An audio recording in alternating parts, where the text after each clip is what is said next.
Bura ne için gelmişsiniz? Sözünüzü təqdim edin. Bura gəlmişik. 3 aydır bu müalicə almır. İmkan yoxdur. Banklar bir yandan, şeylər bir yandan. Bu məhkəmədə döyülüb. Bax, nə edirəm bunu? Bax, bunları nə edirəm? Bunları verin mənə. Nə edirəm bunları? Yatırsınız, bunları vətən uğrunda alacaq.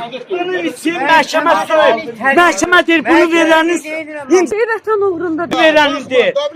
Məhkəmə baxmır. Məhkəmə bunu vurub yerə. Bunu verib yerə. Hani deputatın şərəfsiz? Bir çaydı deputatın oğraş qasıb. Deputatın oğraş boynu yoğunladır uşağı. Mənim uşağım canı çıxır. Canı çıxır şişi mənə. 3 aydır mən burada şey eləyə bilmirəm. Bax, heç bir çopaya oğlu baxmır. Oğraş Oturub orada xəbəri yoxdur məndən. Qaldır müharifi tələb edir. Bəs siz onkologiya xəstəxanasında yatırdınız, nə var? Yatır bir kere pul ol aparaq. Burada da borç Müharifi pul söz gətirir. verdi, eləmədi. 3 aydır müalicə alınmır. Sizlə elə kömək elədinizdir. Ondan sonra Müharifi müalicə Həsən yoxdur. o rayonda müharifi Verdim, qəbul verdim, elədi. verdim. Baxmır, dedi ki, ayın Bu kadar 6-sında döyüb, mən qaldıracağam bunu yuxarı, xəstəxanaya, həkimlə danışacağım. Gözləyin bir dənə. Ayın 6-sından indiyə kimi bir kəlmə bir dəfə zəng edib soruşmadı ki, bu uşaq nəsədir. Qəbulunda da olmuşuq. Amma oldu qəbulunda. Sözümüzü də Ayın 4-ündə, mayın 4-ündə. Bir danışın. həll eləyəcək. Ancaq həll eləmədi. Mən özüm Cəlilabad rayonunun Ocaqlı kənd sakini, dövlət Qaldır hüzur onu, qaldır Əsədov. onu. Siz kimin yanına gedirsiniz? Malikəsi o buradadır ki. Ay, köməkli eləyəcəklər. Vətən üçün canı qoyub balalar öz keyfinin bəyindədir. Gəlsin kömək eləsinlər, yer verir eləsinlər. Kartı da verirəm, Sədri kimdir buranın? Kartını istəyirəm. Nə bunun kartı Vəsiqələr qaldı orada. Anadan olan sağlamlığını qaytarsın. Bunun anadan olan sağlamlığını versin. Heç zat istəmirəm. Nə kartını istəyirəm, nə bunun knişkasını istəyirəm. O knişkanın içi söylürsə, məhkəmədə bu qazi döyülürsə, nə edirəm o knişkanı? Nə edirəm onun 5000 cəsur medalını? Nəyimə lazımdır o mənim? Gəlsin onu sağlam vermişəm. Biri də hər bir dədələ can qoyur. Döyüş bölgəsində vuruşur. Siz özünüz və qazisiniz. Bəli, 5 il özüm döyüşlərdə olmuşam. Nə edirəm bax bunları? Bax bunları mən nə edirəm bu gün?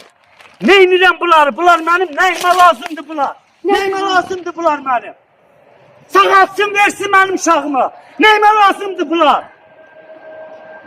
Nəyimə lazımdır mənim? Siz Bayrağı qaldırdı. Siyasetin yüksəltdi.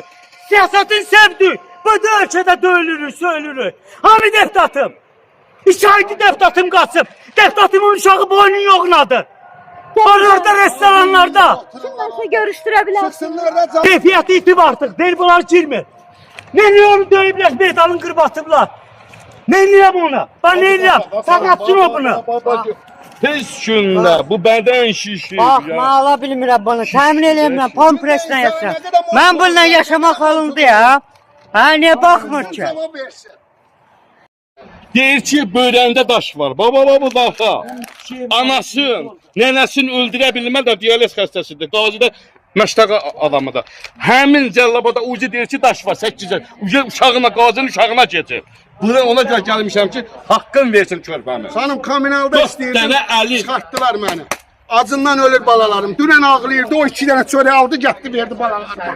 Rəşad Mahmudov, Xalid Əhədov. Gələcəyin əsgərin Cəlilabadda deyir ki, çıxsın bu adamla cavab sən versin. iynə dərmanı verə bilər. Ondan başqa verə Çıxsın bilməz. cavab versin. Pul istəmirəm. Ölür balam acından. Bunun bax. Bunun kartlarını istəmirəm. Bax da. Medalları, mükafatları da verəm istəmirəm. Anadan olan Günləri budur. versin. 5 ildir qoruyub saxlayıram Sağlamlığınızı körpəni. versin. 5 ildə 6-cı ilə qoymuşam. Sağlamlığınızı 4 dərdə əlavə. geri qaytar. Baba düşmüşəm körpəsindən dalıca. Bugün buna sahib çıxmasa da mənim uşağıma sahib çıxa bilməyəcək. Pambıqla baş kəsir qoyduğum məmurlar.